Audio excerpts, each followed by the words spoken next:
Welcome back. Now, from So You Think You Know Bellingham, we know that we have two local reservations. We have the Nooksack Indian Tribe and the Lummi Nation. From the Lummi Nation, we'd like to invite our first up to the stage, our first guest, Mr. Fred Lane. Come on up.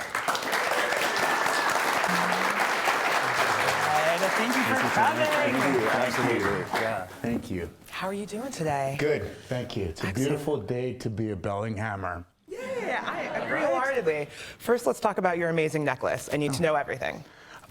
It was made by one of our local artists on the reservation.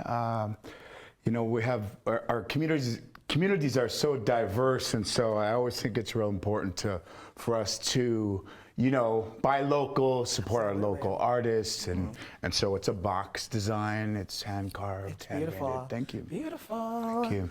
And I've also heard that you have a beautiful traditional name. Would you mind sharing that with us? Yeah. Well, my Indian name is Salkadab. I was going to say Freddie Lane. My Indian name is Salkadab. It comes from my grandmother's side. She's a full-blood Upper Skagit tribal member, and my grandfather's Lummi. And so they had an arranged marriage back when they were 13 years old. And these are, you know, some of not so, you know, distant, ancient past, but so Salkadab was my grandmother's grand uncle, and so it doesn't have any specific meaning. It was just his name. So yeah, thank you. Thank you. So you're with the Lummi Tribe. What should we know about the Lummi Tribe? Well, what shall we know about the Lummi Tribe? For those of you that know the history of Bellingham and the area of the Lummi Reservation, we're a treaty tribe. So on January 22nd, 1855 is when the tribe ceded all of the San Juan Islands and what we call Clactamish territory. The name of our tribe is Clactamish. The New Hulami is the name place of the bay, Lummi Bay, in this general area. It's New Hulami, so the early settlers couldn't pronounce New Hulami, but so they just titled it Lummi Reservation.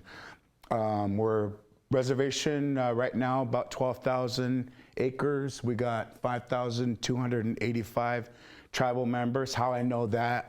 I'm on council. No, I just, those are statistics. We're the second largest employer in Whatcom County, believe it or not. We have almost a couple thousand employees from the casino to Northwest Indian College and to the tribal center. We're also a sovereign nation.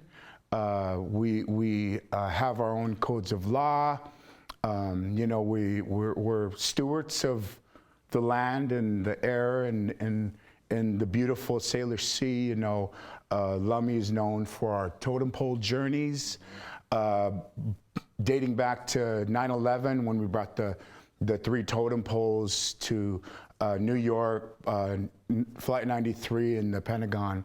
And as well as the latest fights, you know, we not that we picked the fights to fight pipelines and coal ports, but Lummi's an international leader. You know, it's not that we don't think a coal port's good for the community, but you know, we have to protect our rivers, we have to protect the land, the air, and so Lummi's been a real a powerful ally, I say, in the community.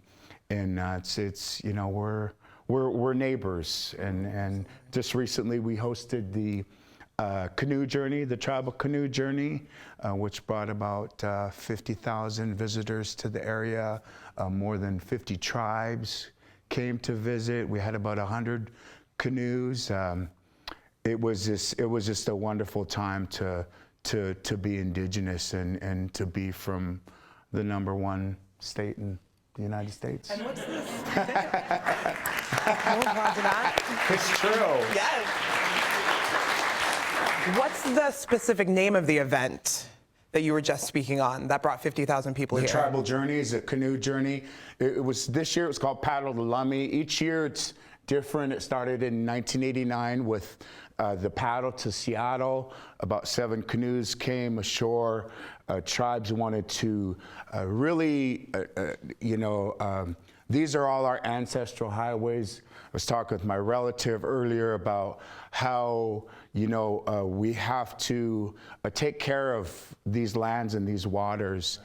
And so Canoe Journey really solidifies our relationship with one another, our local tribes. The history of tribes is, we used to war. I always say this, tribes have been at war since the beginning of time. And even tribes are fighting to this day, whether it be over fishing or areas. And for those that know the history, about like the Bellingham Red Raiders, for example, well, the Red Raiders were the canoes that came out of the north, and so they didn't really have a good name. And so what a lot of people don't know about the tribe is Lummi or Clactamish people were the ones that had that final war where they basically came down and they stole our women and children. And so I always joke with our Haida friends and relatives, and I would say, well, that's why you guys are so beautiful, because of our Lummi people. The imported. Right? I get it. You were recently talking about bringing all these tribes together and with the canoes and everything like that. And one of our big efforts here on the show is creating community and bringing bridges creating bridges and unification. And so, how do you see the Lummi tribe doing that with our community? Well, we're all Americans, and we're going to be neighbors far longer. The tribe hasn't had a really good relationship. I went to Ferndale High School. Back in the early days, once the boat decision of 1974, which we say we lost 50% of our ability to fish salmon. And so there was a lot of racism in our communities back in the day, even in my time. I'm 51. And so with our ability, this day and age, like I said earlier, we have so much in common as neighbors. We don't pick our fights and to war with, corporations. Corporations are people too, Citizens United. And so a lot of times tribes have the ability to stand up for our communities, for our neighbors, and we don't do this for us. We do this for your children's children's children, so they have clean water, so they have clean air. And we look at, look at Bellingham Bay as one of the most dirtiest, most polluted. Why? Because of Georgia Pacific. We all know that sad history, and so now it's great to see all of our communities coming together and working together. We all have our differences. It's like having relatives, they're your relatives, but that's not by your choice. But you still gotta love them, and you still gotta grow together. And to be from Bellingham, we're so blessed to have clean water coming from Quilshan, from Mount Baker.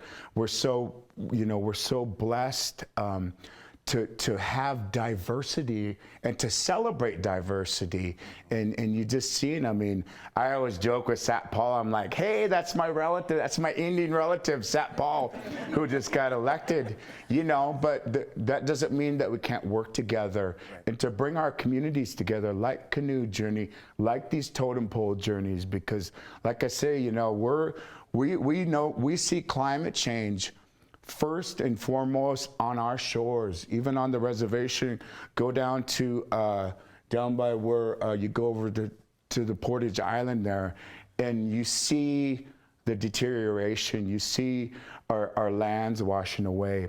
And so, I just hear our elders were the first generation to recognize global climate change.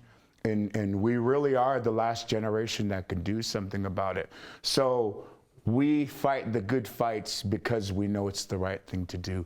And again, not for us, but for our neighbors, for our friends, for our relatives that live across the bay, because we have to recognize each other that we're all a part of the human family, and it's our sacred duty and sacred trust to look out for the generations to come. I couldn't have said it any better. That was beautiful.